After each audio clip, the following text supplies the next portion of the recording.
They should be set back to back, so the valve should be here on this one, and it should be in the front of the other one.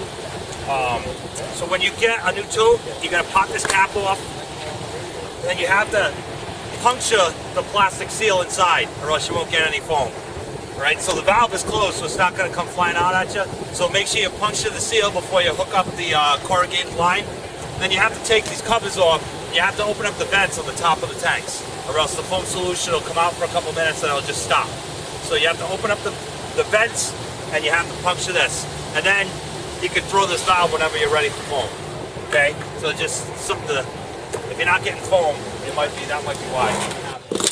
Discharge. In order to, you want the pressure to go through the foam in. But in order to not have to use 3 different sizes of hose, fire we went to when we were covering the fire. So we can take this monitor and we can set it remotely from the trailer if you wanted to. So that kind of A-frame sits right here. It's just a real quick pressure release. Pull that off.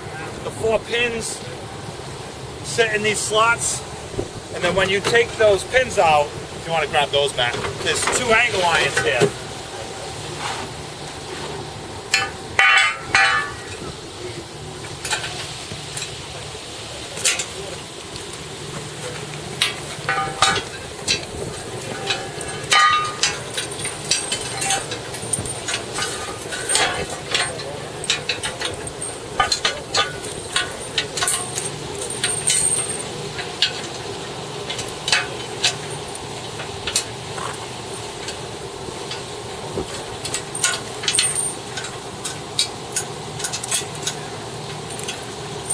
Obviously this wouldn't work out here because we're in concrete or asphalt, but if you were setting it out in the field or something, you just pop those on, and then there's a sledgehammer. It's either on this side or the other side of the trailer, and 2 in each piece. You just pound them down into the ground, 2, 2, 2, 2, and that's it. Huh? We had to. Yeah, we could smash these, but I mean, we could, if we really had to, we could sink these through here. Yeah. You know what I mean? But, so, all the pieces are all right there. This is removed from here at the base. Those C-clamps at the bottom, down here. And then you just kind of plop it on here and tighten it on this. And it clamps onto that thing. Oh, okay. Right there. Wow. So if you can't get the tote open, you can just open the top. That corrugated tube just attaches here, and you just, you know, there's an opening on the top of the tote with foil. So you That's the back? Yep. So you have to take that off and puncture the foil or whatever. And then, In reality, you would have to do that anyway. right. It should be open anyway. Yeah, we just went up. So just jam this down into it. That's all. So you're only Just going to use that if you get jammed up on if you the get jammed bottom out, here for some sometimes, reason. like I said, these are set up right now, so there's a valve here and there's a valve here. But if these Right. were spun around and this valve was up against this tote, you couldn't get to the valve, then you'd use this. You could put this on the monitor on the truck. There it is. Where's Picardi? He was just asking about that. What, the deck gun? Yeah. You can put this on the deck gun and flow foam right off the monitor on the truck. You just have to take the base off, so you have the 2.5-inch threads to spin this on. So you stick that in the tank, and that's how you would done it. And then you can set it to whatever percentage you want it. Set it to 6 and 3.5%. That's for your hand line. You just put that in line with a hand line. If you're not using a large diameter hose, you could take out a tank with this. You can put a 2.5 up to it, jam that in the tank, and you know, if you're using lower flows, Yeah. 250 gallons a minute, so you can pump 2 hand lines with that. 2 inch and 3/4 hand lines. Yeah. Because you're not flowing full flow. Yeah. And you're gonna run this. Brian's gonna run this at 100 volts. And then back into the truck. And then what that turns the truck is every discharge is foam. So if we wanted to set the trailer up They said close to the fire, and we didn't want to leave the truck there. You know, you want to be outside your 200 feet. You can put the trailer within the 200 feet, and we can run a 4-inch hose to We the had a trailer 6.5 and just dive leave it there. into it, and I don't know. That's what- set for 1,000 gallons a minute I right now. mean, we had a So, fog we nozzle decided on there, but The chief brought over That's his big. computer. That's with this thing Yep, figured so out. 1,000 gallons a minute, and we want to run 1% foam. So you just come down to 1,000 gallons a minute, and then there's a half, 1, 3, and 6.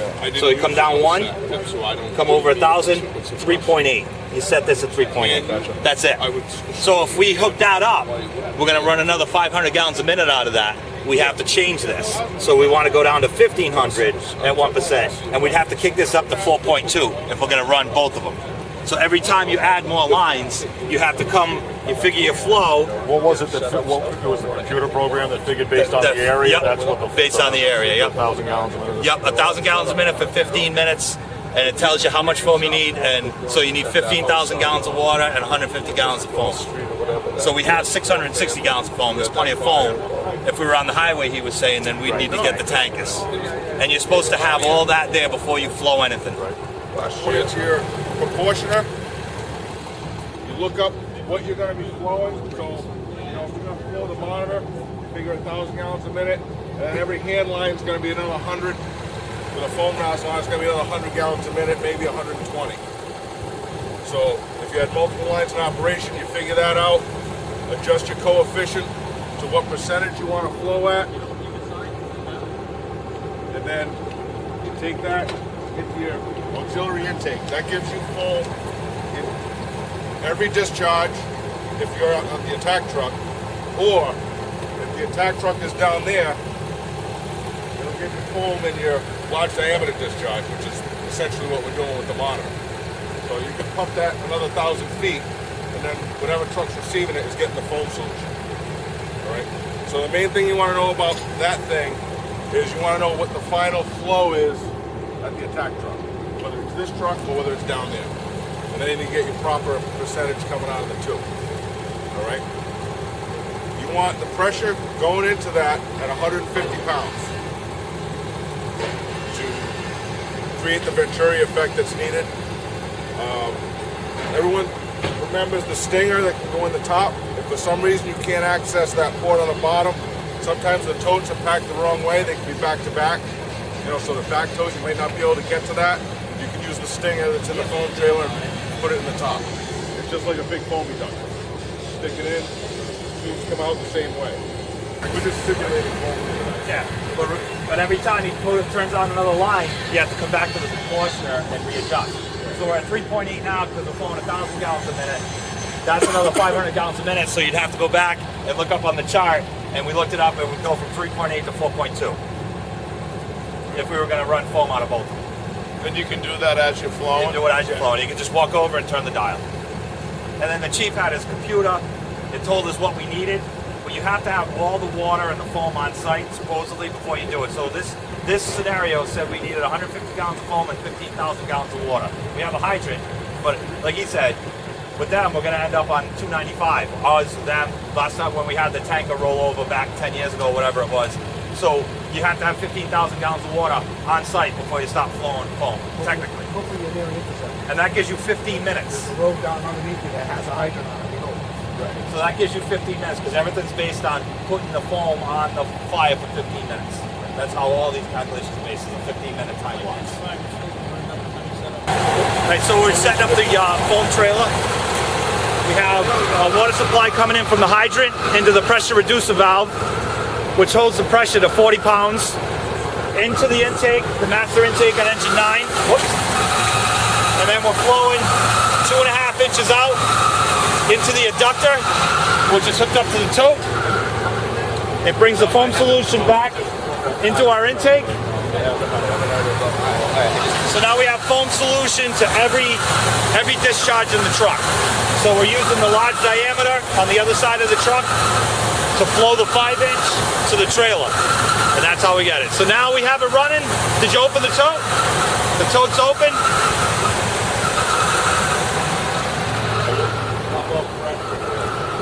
So you have a master stream device attached to a trailer. So usually it'll be 80 pounds, 80 PSI. but that's a foam nozzle. So it's 100 PSI. Plus we have 100 feet of 5-inch. Another 20. Another 10 to 20.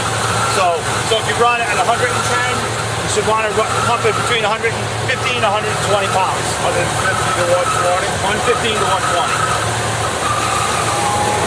So you can go ahead and start bringing it up.